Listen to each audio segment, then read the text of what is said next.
बच्चों स्वागत है आपका अपने YouTube channel only for study पर। आज हम लोग विज्ञान भारती कक्षा 6 अभ्यासकारी पुस्तिका से इकाई 2 पदार्थ एवं पदार्थ के समूह के अभ्यास प्रश्नों को हल करेंगे। तो चलिए अभ्यास शुरू करते हैं।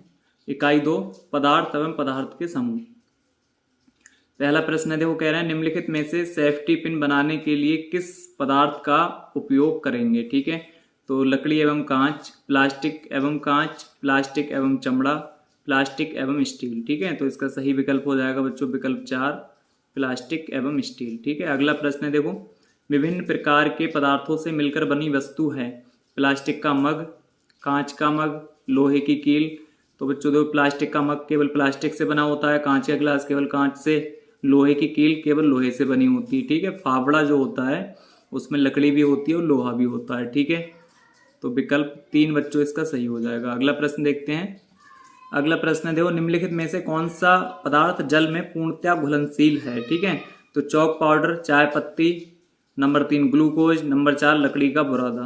ठीक है, तो कौन सा पदार्थ पूर्णतया जल में घुलनशील होगा, ग्लूकोज बच्चों। ठीक है, तो विकल्प 3 इसका सही हो जाएगा। अगला प्रश्न है, देखो जब हम लकड़ी की बनी हुई मेज को दबाते हैं तो वह नहीं दबती है क्योंकि लकड़ी के अणु बहुत पास पास स्थित होते हैं। ठीक है, इसलिए वह नहीं दबती। तो विकल्प 1 बच्चों इसका सही हो जाएगा।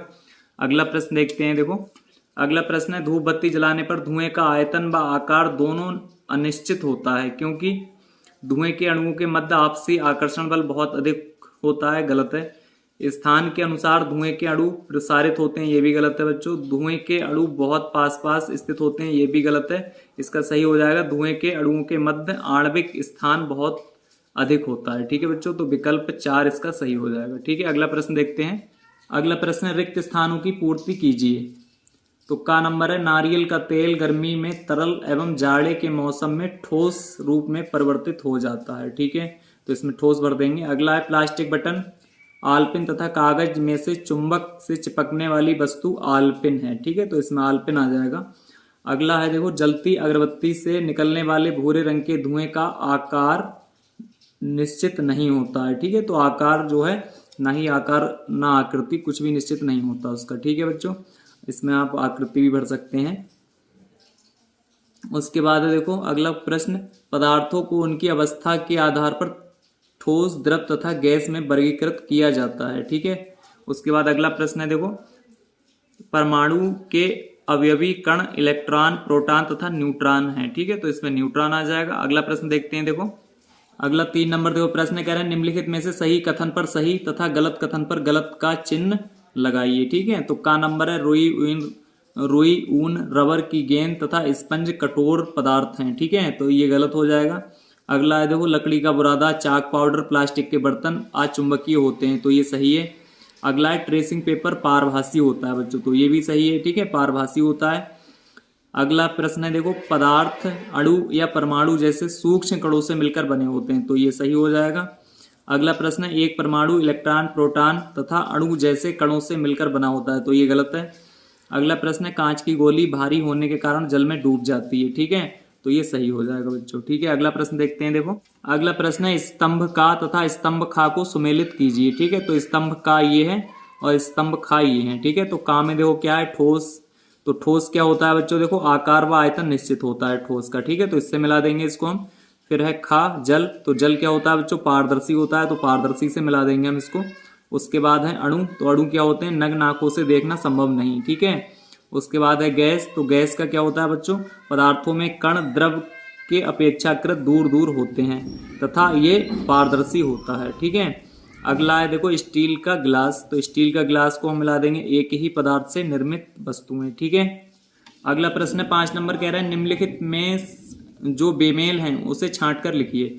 तो का नंबर है, स्टील का बर्तन, कांच का गिलास, मिट्टी का घड़ा और जल। ठीक है, तो इसमें बच्चों जो बेमेल हो जाएगा वो जल हो जाएगा। देखो स्टील का बर्तन, ये भी बर्तन है, कांच का गिलास ये भी बर्तन है, मिट्टी का घड़ा ये भी एक बर्तन है। ठीक है, और जल इनमें से बेमेल हो जाएगा। अगला है, देखो लोहे की कील, नारियल का तेल, मोम, लकड़ी का टुकड़ा। ठीक है, तो इसमें जो बेमेल होगा बच्चों वो नारियल का तेल हो जाएगा क्योंकि देखो लोहे की कील, मोम और लकड़ी का टुकड़ा ये तीनों ठोस होते हैं जबकि नारियल का तेल द्रव होता है। ठीक है, उसके बाद देखो अगला प्रश्न है, कांच, पेंट लगा कांच, वायु और जल। ठीक है, तो इसमें जो है कांच है, वायु है और जल है। ठीक है, तो इन सबसे भिन्न जो हो जाएगा यानी बेमेल जो हो जाएगा पेंट लगा कांच हो जाएगा बच्चों। ठीक है, अगला प्रश्न है देखो घ नंबर कह रहे हैं नमक, शक्कर, लकड़ी का बुरादा और जल।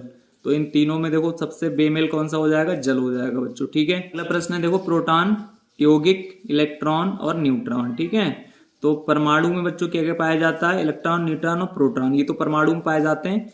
और सबसे बेमेल जो होगा इसमें यौगिक हो जाएगा बच्चों। ठीक है, अगला प्रश्न देखते हैं देखो, अगला प्रश्न है निम्नलिखित प्रश्नों के उत्तर एक शब्द में दीजिए। ठीक है, पहला है हमारे शरीर में पदार्थ की कौन सी अवस्था सबसे अधिक मात्रा में पाई जाती है।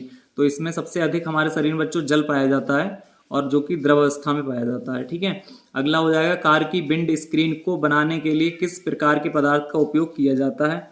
तो इसमें हो जाएगा पारदर्शी पदार्थों का। अगला प्रश्न है देखो गा नंबर अगरबत्ती की सुगंध किसके कारण पूरे कमरे में फैल जाती है। तो गैसीय गुण के कारण। ठीक है, उसके बाद अगला प्रश्न है देखो कह रहे हैं आपके घर में कौन सी ऐसी वस्तु है जो तीनों भौतिक अवस्थाओं में देखी जा सकती है। तो ये बच्चों हो जाएगा जल। ठीक है, जल को हम तीनों अवस्थाओं में देख सकते हैं। जल जो होता है वो द्रव अवस्था में होता है और बर्फ जो होता है वो ठोस अवस्था होती है और जो भाप बनकर जब उड़ता है तो वो उसकी गैसीय अवस्था हो जाती है बच्चों। ठीक है, अगला प्रश्न देखते हैं।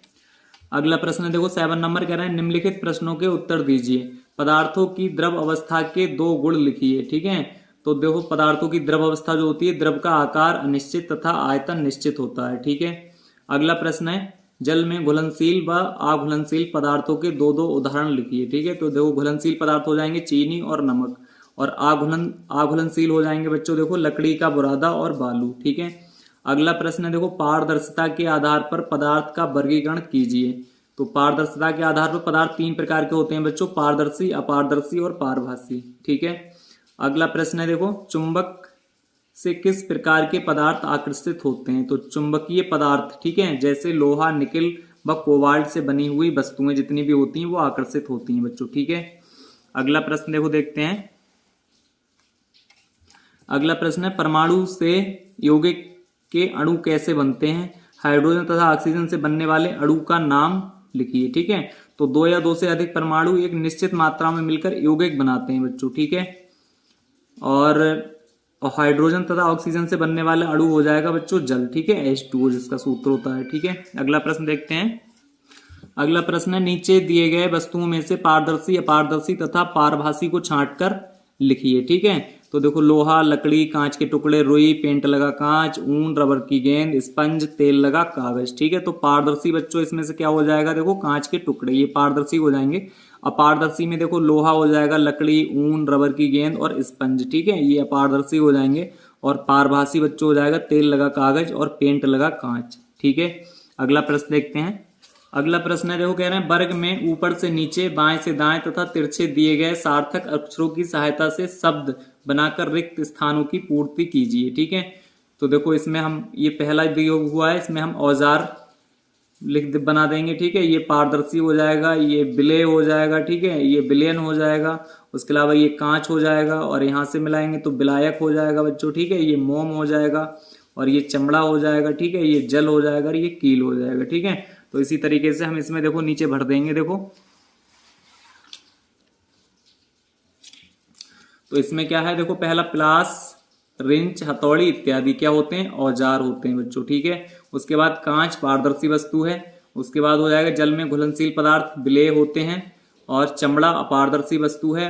उसके बाद अगला है देखो मोम भर देंगे इसमें, मोम जल से हल्की वस्तु है। फिर हो जाएगा जल पारदर्शी एवं विलायक है।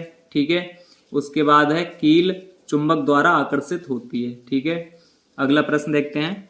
अगला देखो 10 नंबर प्रश्न दिया है, कह रहे हैं चित्र को देकर बॉक्स में चुंबकीय तथा अचुंबकीय लिखिए। ठीक है, तो ये पदार्थ हैं देखो, एक ये है, एक ये है, एक ये, 4 पदार्थ हैं और इनको हमें चुंबकीय और अचुंबकीय लिखना है। ठीक है, तो ये देखो ये अचुंबकीय पदार्थ हो जाएगा, ये कीले हैं तो ये चुंबकीय पदार्थ हो जाएंगे, ये लकड़ी है तो अचुंबकीय पदार्थ हो जाएगा और ये मग है। ठीक है, तो बच्चों ये चाहे स्टील का होगा तो भी अचुंबकीय होगा और अगर ये प्लास्टिक का होगा तो भी अचुंबकीय होगा। ठीक है, अगला प्रश्न देखते हैं। अगला प्रश्न है नीचे दिए गए पदार्थ जल में घुलनशील अथवा अघुलनशील हैं, सम्मुख बॉक्स में लिखिए। ठीक है, तो नमक घुलनशील हो जाएगा बच्चों, रेत अघुलनशील हो जाएगा जल में। ठीक है, शक्कर घुलनशील, चाक पाउडर घुलनशील हो जाएगा, लकड़ी का बुरादा अघुलनशील हो जाएगा, सरसों का तेल अघुलनशील हो जाएगा। ठीक है, और नींबू का रस बच्चों घुलनशील हो जाएगा। ठीक है, नींबू का रस घुलनशील हो जाएगा। ठीक।